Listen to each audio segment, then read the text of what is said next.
Hello student, today I am going to teach you social science lesson number 1, part 2, Asian world, Egyptian civilizations. Let's see. Egyptian civilizations, another civilization across in Egypt along the river Nile, which made the land very fertile. The Egyptian kings were called pharaohs. They had ministers and officers in this service that administrated the land and collected tax for them. These priests enjoy a very high and honorable position in society. Temples were dedicated to a particular god in each town or city.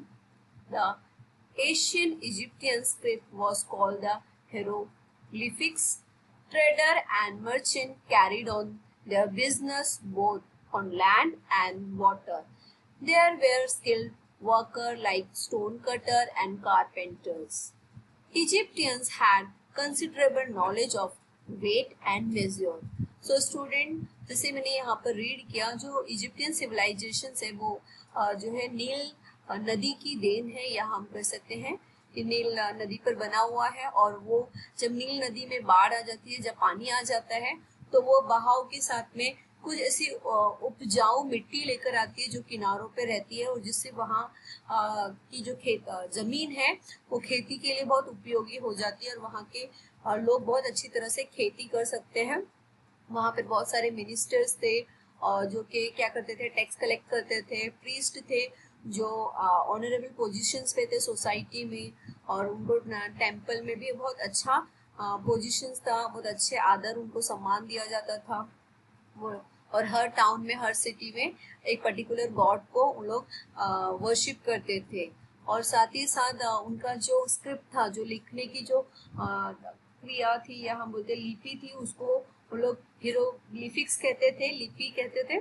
और जो Asian Egyptians का जो trader है और जो merchant है वो लोग जो बिजनेस करते थे वो लोग पानी में नाव के द्वारा और जमीन पे दोनों ही तरह का वो लोग व्यापार करते थे। और उनके जो वर्कर थे जो पत्थर कट करने वाले और जो लकड़ी का जो काम करते हैं कारपेंटर, वो लोग बहुत ही स्किल्ड थे, बहुत ही कुशल थे और जो है उनको बहुत ज़्यादा नॉलेज था वेट का, वजन का और मेजर करने का, नापने का बहुत अच्छा उनको ज्ञान था।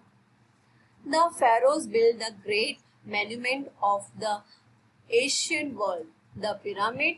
Since the Egyptians believed in afterlife, they preserved the dead bodies. They were called mummies. The pyramid were built as a tomb to keep the mummified bodies of the dead kings.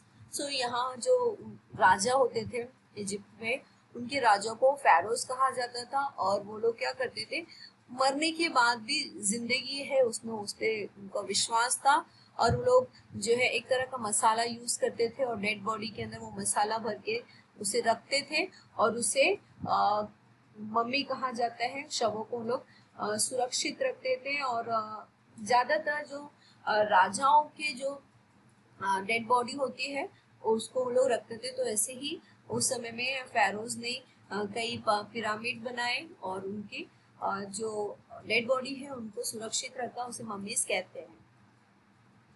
ये उनके जो लिपि है वो यहाँ पर लिखी हुई है जिसे हम hieroglyphics लिपि कहते हैं। Next, Chinese civilizations. The Chinese civilization grew up in the Huanghe Valley in North China. The first ruler known were the Sanga 1523 BC to 1122 BC, who built China's first city. They also contributed to art and culture. The Chinese writing system was developed during this period. Craftspersons of this period, especially the bronze worker, were great experts in this field. The Song dynasty was overthrown by the Jews who built a strong fort and walled town town to defend themselves of invaders. It was during the later phase of the Jews rule that iron was introduced, thus ending of the Bronze Age in the China. Chinese civilization या हम जिसे चीनी सभ्यता कहते हैं वो उत्तरी में हवांगा जो नदी है या रिवर है वहां पर फली फूली या वहां पर उसकी शुरुआत हुई। और ऐतिहासिक जो साक्षात्कार है या उनके मुताबिक चीनी की शुरुआत जो शासक है स्वांगा उनके लेखन शैली के इरादे से हुई थी। इसके काल के जो मेन चीजें जो स्पेशली चीजें हैं वो कांस्य शिल्पी या अपने काम में माहिर थे। और स्वांगा जो है शासकों के महातायक थे या अनेक अधिकारी होते थे जो राजाओं को राजपाट में मदद करते थे और किसान अभिजात वर्ग की खाद्य सामग्री की पूर्ति करते थे या जो भी उनकी जरूरत है उसे पूरी करते थे। फिर जो चाहू है यहाँ पर जो हमने रीड किया, चाहू ने स्वांगा वंश की सत्ता को खत्म कर दिया था। उन्होंने पश्चिम की ओर से हमला किया और उन्हें शक्तिशाली कुलीन का समर्थन प्राप्त हुआ, लेकिन कभी भी चाऊ राजा इतने शक्तिशाली नहीं हुए, ठीक है, और जो पूरे राज्य को अपने काबू में रख सके। और ये बहुत ही मैं भी डिटेल में आपको एक्सप्लेन कर रही हूँ। दूसरे कुलीन के साथ में उन्होंने दूसरे राजाओं के साथ में मिलकर उन्हें उत्तर में हमला करने वाले कई जो खानाबदोश कबीले में रहते थे अपनी रक्षा करने के लिए उन्होंने मजबूत किले और चारों तरफ से दीवारें से घिरे नगर बनवाए। लेट्स सी हम रीड करते हैं।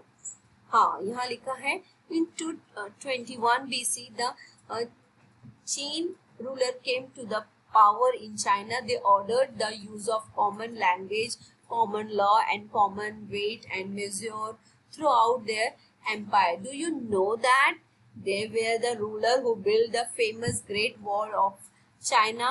After the Qin, the Han dynasty came to power, who ruled till AD 220. It was during this period that Chinese trader and contact with the West through the famous Silk Route crossing Central Asia and Paris.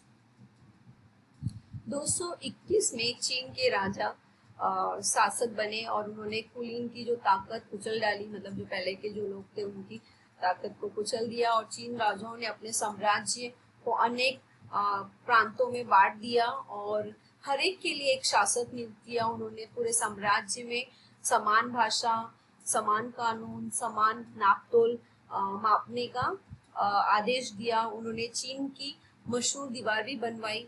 चीन वंश के बाद हान वंश आया।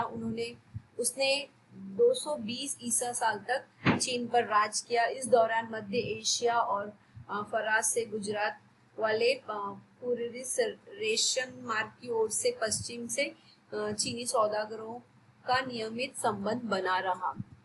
Okay, then है next read करते हैं हम लोग। The people of China worship a number of deities. Worship of ancestors, nature and spirit were very common. In China, a famous religious preacher named Confucius advocated a system of right behavior which great influenced China society and government.